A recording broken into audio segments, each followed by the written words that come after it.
Hello everybody, this is Pitejo from Battle of the Ages. Today I tell you about the last game in the English division, which is between Proxy Table Gaming Lucky Sixes and Proxy Table Gaming Hyper G. In this last battle, Lucky Sixes started in being ahead by 4 points, so we knew that Hyper G had to win by at least 2 points to get first in the English group.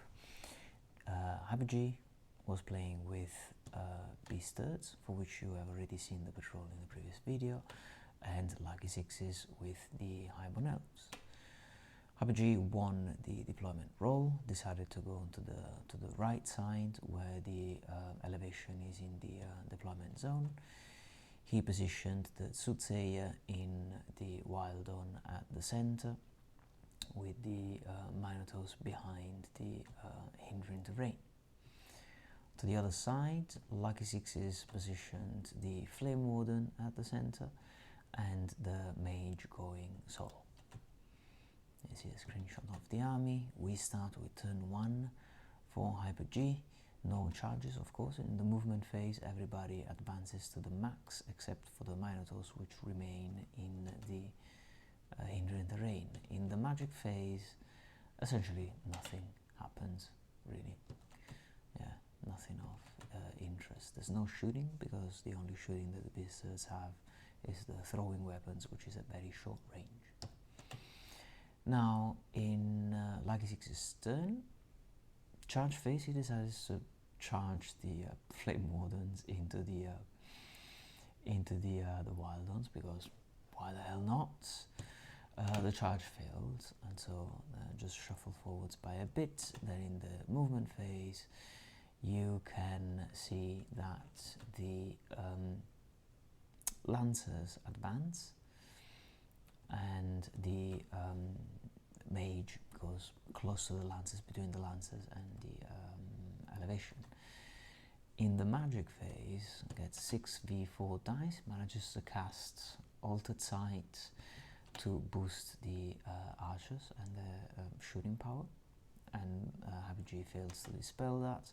Then he manages to cast an Ice and Fire on the Miners, which put 2 wounds on the Miners, ugly stuff, and then a Perception of Strength on the Flame Warden, so all 3 spells with 6 dice before. Well done, mate. In the shooting phase, the archers shoot at the mongrels and kill 1, and that ends turn 1. Turn 2, charge phase for the Beast Thirds. There's no charges. In the movement phase, the infantries advance and the Minotaurs go behind the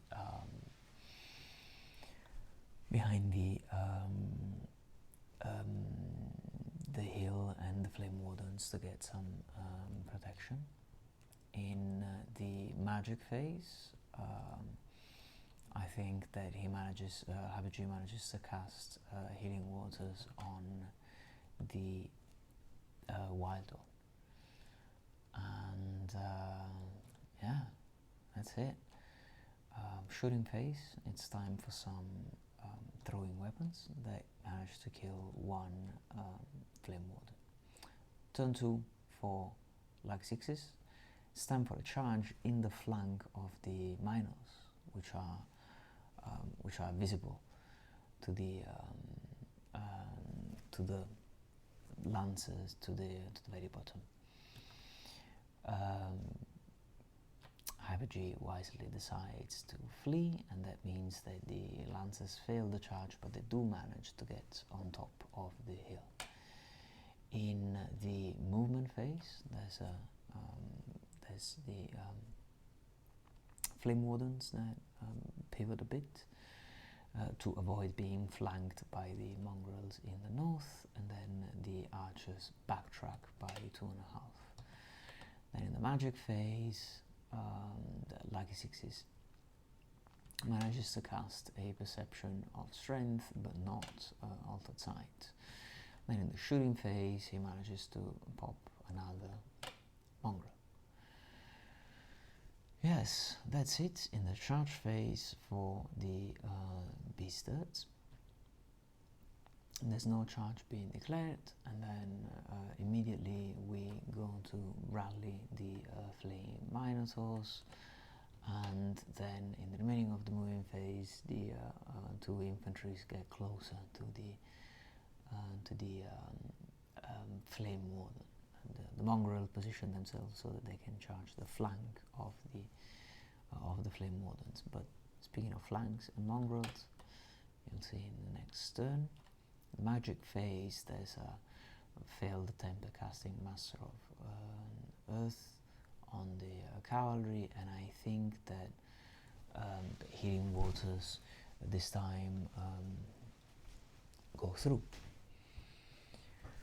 In the shooting phase, the Wild Dawns managed to kill 2 more Flame Wardens for a total of 3 so far, and that brings us to turn 3 for the Highborn Elves. Charge phase, the archers charge the flank of the mongrels, and it's an easy charge, of course. They make it in, and then in the movement phase, the Flame Wardens pivot a bit so that they are by exactly a handful of pixels into the scoring zone, and also the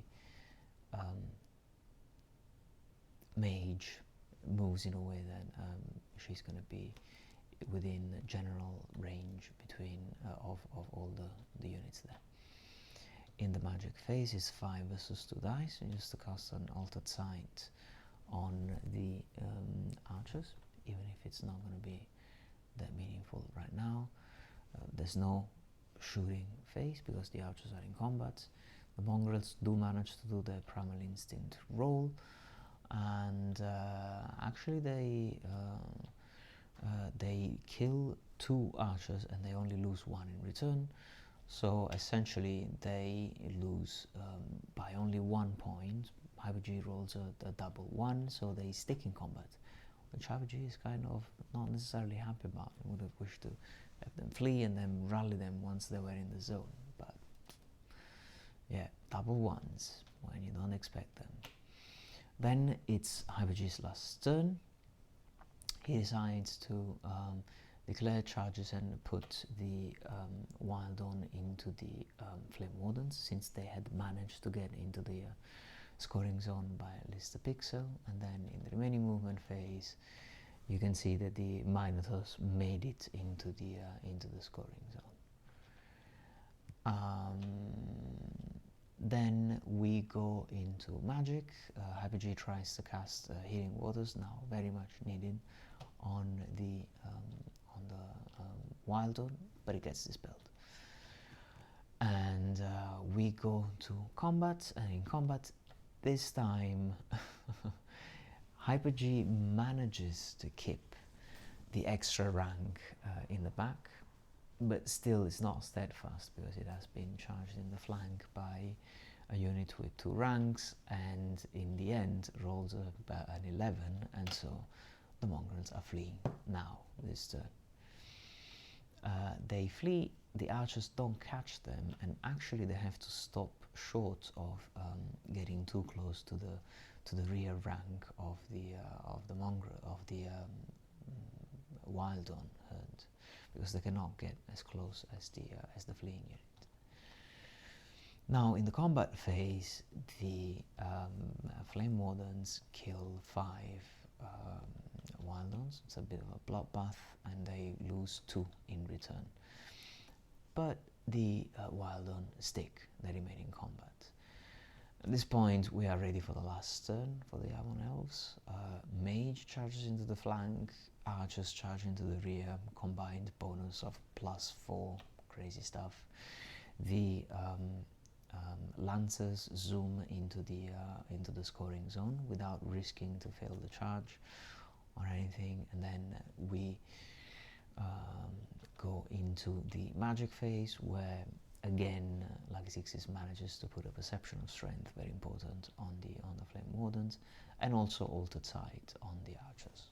So it's a serious fight. This time Primal Instinct goes off differently from the previous turn. There's 5 wild ones that die again, but this time Hyper G can attack the archers and he kills 3. But still, in the end, the modifiers through charge and flank and rear, and the extra rank of the flame wardens were anyway too high. So the wild ones are fleeing, and that means that at the end of the battle, there's archers and flame wardens in the zone by a few pixels, and then minors and lances in as well. So in the end, it's a 3 versus 1 in favor of Lucky Six's Highborn Elf. The battle had lasted 1 hour and 2 minutes, but 3 of those 63 minutes were due to me slowing down the game. So there's no extra penalty being levied for slow play, and that's how the game ends. 3-1 with no penalty for the Highborn Elves, and that puts Lucky Sixes at the head of the English division, so he will be entering the finals Triangular League for this tournament. That's it for today. See you next time with the next bat trip.